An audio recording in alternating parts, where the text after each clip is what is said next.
ಯದಾ ಯದಾ ಹಿ ಧರ್ಮಸ್ಯ ಗ್ಲಾನಿರ್ಭವತಿ ಭಾರತ ಅಭ್ಯುತ್ಥಾನಮಸ್ಯ ಸೃಜಾಮ್ಯಹಂ ಪವಿತ್ರಾಣಾಯಂ ಸಾಧೂನಾಂ ವಿನಾಶಾಯ ಚ ದುಷ್ಕೃತಂ ಧರ್ಮ ಸಂಸ್ಥಾಪನಾಯ ಸಂಭವಾಮಿ ಯುಗೆ ಯುಗೆ. ಏನಪ್ಪ, ಖಳನಾಯಕನ ಬಾಯಲ್ಲಿ ಸಂಸ್ಕೃತ ಶ್ಲೋಕ ಬರ್ತಾ ಇದೆ ಅಂತ ಆಶ್ಚರ್ಯ ಪಡ್ತಾ ಇದ್ದೀರಾ? ಗೊತ್ತಾ, ಈ ಜಗದಲ್ಲಿ ಅನ್ಯಾಯದ ಅಟ್ಟಹಾಸ ಹೆಚ್ಚಾದಾಗ, ಅಧರ್ಮವು ತಾಂಡವಾಡುತ್ತಿರುವಾಗ, ನಮ್ಮಂತ ಕಾಳ ಧನಿಕರ ದರ್ಪವು ಹೆಚ್ಚಾದಾಗ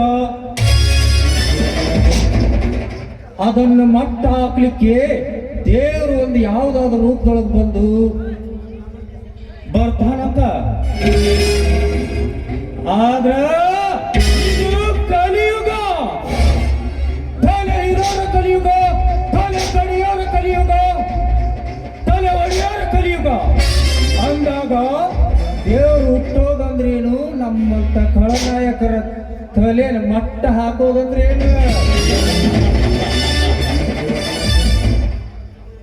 ಸಾಧ್ಯನೇ ಇಲ್ಲ. 5 ವರ್ಷಕ್ಕೊಮ್ಮೆ ಚುನಾವಣೆ ಬಂದ್ರೆ ಸಾಕು, ನಿಮ್ಮನೆ ಮುಂದೆ ಭವತಿ ಭಿಕ್ಷಾಂದೆ ಅಂತ ಭಿಕ್ಷೆ ಬೇಡ್ತೀವಿ.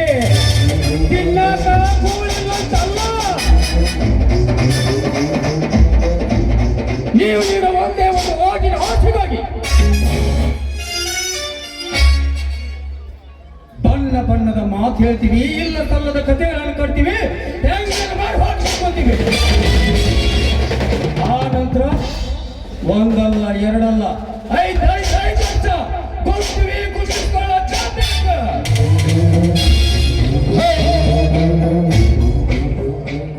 ಇದು ನಮ್ಮಂತ ರಾಜಕೀಯ ಕಿರಾತಕರು ಹಾಕುವ ಲೆಕ್ಕಾಚಾರ. ಇದು ನಿಮಗೆ ಅರ್ಥ ಆಗಂಗಿಲ್ಲ, ಅರ್ಥ ಆದ್ರೂ ಇನ್ನೊಬ್ಬ ನಿಮಗೆ ಹೇಳಂಗಿಲ್ಲ, ಅವ್ರಿಗೆ ಅರ್ಥ ಆದ್ರೂ ಇನ್ನೊಬ್ರು ಕೇಳುವಷ್ಟು ಯಾವನಾಗ ನಿಮ್ಗೆ ಉಳಿದಿರಂಗಿಲ್ಲ. ಯಾಕಂದ್ರ ಎಲ್ಲರೂ ಬಿಜಿ. ಊರು ಸಾಬರಿ ನಮಗೆ ಯಾಕೆ ಬೇಕಪ್ಪ? ನಮ್ಗಾಟ ನಾವು ತೊಳ್ಕೊಂಡು ಸುಮ್ಮನೆ ಇರುವಂತ ಜನ ಐತೆ ಈಗಿನ ಕಾಲದೊಳಗ.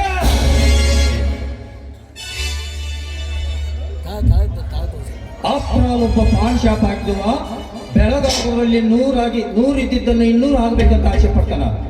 ನಾನು ಇದೇ ತಂದ್ಕೊಂಡು ಒಂದು ಓಟಿಗೆ 500,000 ಹಂಚಿದ್ದೀನಲ್ಲ, ಹೆಂಗ್ ತೆಗಿಬೇಕ್ರಿ ಅಪ್ಪ, ಹೆಂಗ್ ತೆಗಿಬೇಕ?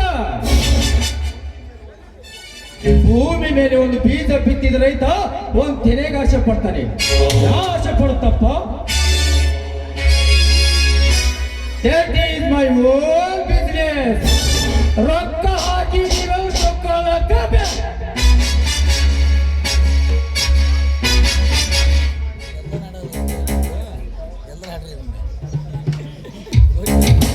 ಸರ್ಕಾರಿ ದವಾಖಾನಿ ಮಾಡ್ಕೊಡ್ರಿ, ಸರ್ಕಾರಿ ಶಾಲೆ ಮಾಡ್ಕೊಡ್ರಿ, ರಸ್ತೆ ಮಾಡ್ಕೊಡ್ರಿ ಅಂದ್ರ ಚಿಂದ ಬಿದ್ದಿರೋ ಬಾಕಿಯಲ್ಲಿ ಮಕ್ಕಳ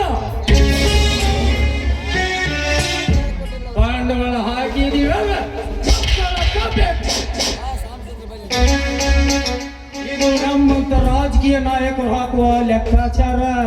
ನಿಮಗ ಅರ್ಥ ಆಗಂಗಿಲ್ಲ, ಅರ್ಥ ಆದ್ರೆ ಬೇರೆದವ್ರಿಗೆ ಹೇಳಂಗಿಲ್ಲ.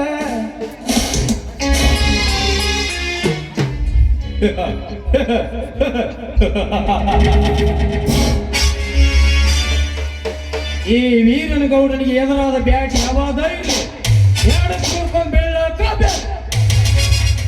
ವೀರನಗೌಡ. ನಾನೊಬ್ಬ MLA ಪೊಲೀಸ್ ಪಾಟೀಲ್ ವೀರನಗೌಡ. ದೇಸಾಯಿಯವರ ದರ್ಬಾರದಲ್ಲಿ ತನ್ನ ಅಧಿಕಾರವನ್ನೇ ಚಲಾಯಿಸಿ ಛಲದಂಕ ಮಲ್ಲ ನೆನೆಸಿಕೊಂಡಿರುವ ವೀರ ಛಲಗಾರನ ವಂಶದ ಮಗನೆಂದರೆ ನಾನೇ.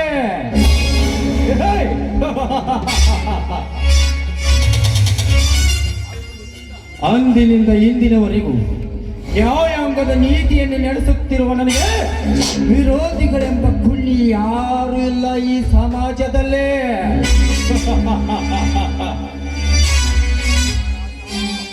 ಧರ್ಮರಾಜ,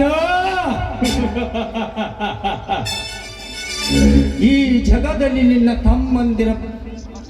ನಿಮ್ಮ ತಮ್ಮಂದಿರ ಬಲದಿಂದ ನೀನೆಷ್ಟೇ ಕೀರ್ತಿ ಬೆಳೆಸಿಕೊಂಡರು, ಮುಂದೊಂದು ದಿನ ಅದೇ ನಿನ್ನ ತಮ್ಮಂದಿರ ಮುಂದೆ ಹಳಸಿದ ಅಂಬನಿಗೆ ಕೈ ಒಡ್ಡಿ